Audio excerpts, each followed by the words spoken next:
안녕하세요. 알면 돈이 되는 소식 몰랐다간 낭패를 볼 수도 있는 정보를 전해드리는 언파TMI TV입니다. 오늘은 정말 많은 분들이 관심을 가져야 할 중요한 이야기입니다. 요즘은 누구나 자녀나 손주에게 용돈을 보내거나 가족끼리 생활비를 주고받는 일이 참 많죠. 또 병원비나 갑작스런 지출로 인해 현금을 찾는 일도 흔하고요. 하지만 이제는 이런 평범한 거래 하나하나가 세무조사로 이어질 수 있다는 사실 알고 계셨나요? 2025년 6월 15일부터 그리고 8월부터는 우리 생활과 밀접한 금융 거래의 규칙이 크게 바뀝니다. 그동안은 신경 쓰지 않았던 계좌이체나 현금 출금이 갑자기 세금 문제로 이어질 수도 있게 되는 겁니다. 특히 나는 금액도 작고 가족끼리만 거래하니까 괜찮겠지라고 생각하셨다면 이제는 진지하게 생각을 바꾸셔야 할 시점입니다. 6월 15일부터는 은행 창구든 ATM이든 인터넷 뱅킹이든 어떤 방식으로 현금을 입출금하든 관계없이 하루 동안 현금을 1천만 원 이상 움직이게 되면 정부에 보고됩니다. 예를 들어 오전에 ATM에서 400만 원을 출금하고 오후에 은행 창구에서 600만 원을 출금하면 각각은 1천만 원을 넘지 않지만 하루 동안 총합이 1천만 원이 되기 때문에 자동으로 보고 대상이 됩니다.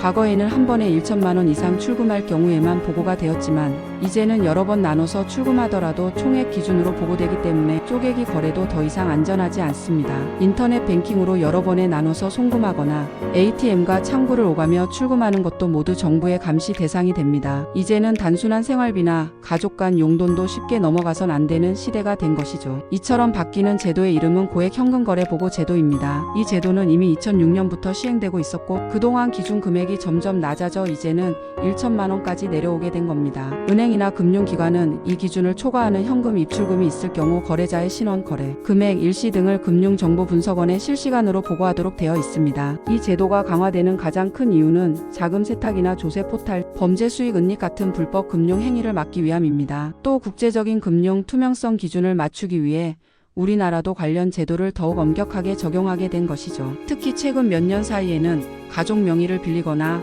거래 금액을 쪼개는 방식으로 감시를 피하려는 시도들이 많아졌고 이 때문에 한국도 제도를 전면 강화하게 된 것입니다. 현금 거래 하나하나에 대해 감시가 강화되었다는 건 단순히 큰 돈을 움직일 때만 조심하면 된다는 이야기가 아닙니다. 이제는 금액이 작아도 반복되거나 수상한 흐름이 포착되면 바로 조사로 이어질 수 있습니다. 8월부터는 인공지능 시스템까지 본격적으로 도입됩니다. 이 시스템의 이름은 AI 탈세 적발 시스템으로 말 그대로 사람의 눈이 아닌 컴퓨터가 거래 패턴을 실시간으로 분석해 탈세 가능성이 있는 사람을 찾아내는 방식입니다. 이 AI 시스템은 계좌 거래는 물론이고 카드 사용 내역, 가족 간 송금, 부동산 거래, 가상자산 거래, 소비 패턴, 신고 내역까지 전방위적으로 데이터를 분석합니다. 단 한 번의 큰 거래가 아니라 장기간에 걸쳐 반복적으로 소액이 오가는 패턴까지 분석 대상이 된다는 것이 핵심입니다. 예를 들어 자녀에게 매달 200만 원을 송금하거나 가족 간에 100만 원, 150만 원씩 자주 이체하는 경우 혹은 부모가 자녀에게 500만 원을 보내고 며칠 뒤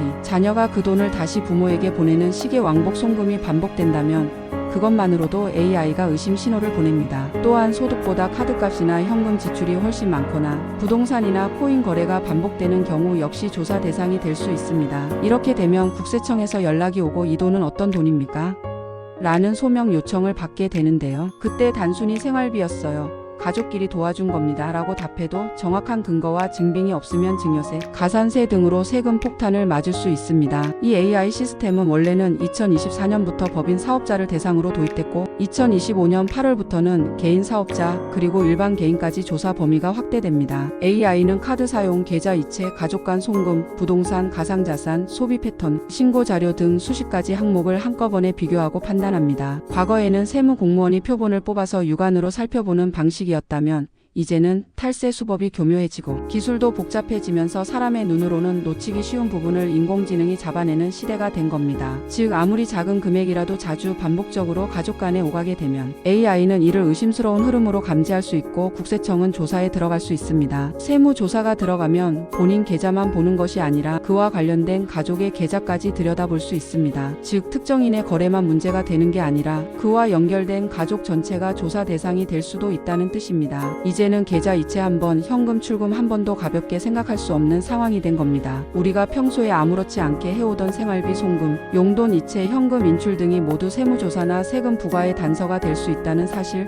꼭 기억하시기 바랍니다. 앞으로는 거래 내역을 기록해 두는 것이 무엇보다 중요합니다. 어떤 명목으로 누구에게 돈을 보냈는지, 왜 보냈는지에 대한 설명과 증빙을 반드시 준비해 두셔야 합니다. 병원비라면 진료 영수증을, 생활비라면 식비나 관리비 등과 관련된 자료를, 자녀 교육비라면 학원비, 영수증 같은 것들을 확보해 두시면 나중에 조사받을 때 큰 도움이 됩니다. 거래 자체를 하지 말라는 게 아닙니다. 정상적인 거래라면 자신 있게 증빙을 갖추고 대응하시면 됩니다. 다만 아무런 기록 없이 단순히 가족끼리 도왔다고만 주장하면 요즘은 통하지 않는다는 점 꼭 기억하시길 바랍니다. 오늘 영상이 조금이라도 도움이 되셨다면 좋아요와 구독, 알림 설정 부탁드립니다. 앞으로도 시니어 세대에게 꼭 필요한 실속 있는 정보로 찾아뵙겠습니다. 시청해 주셔서 감사합니다.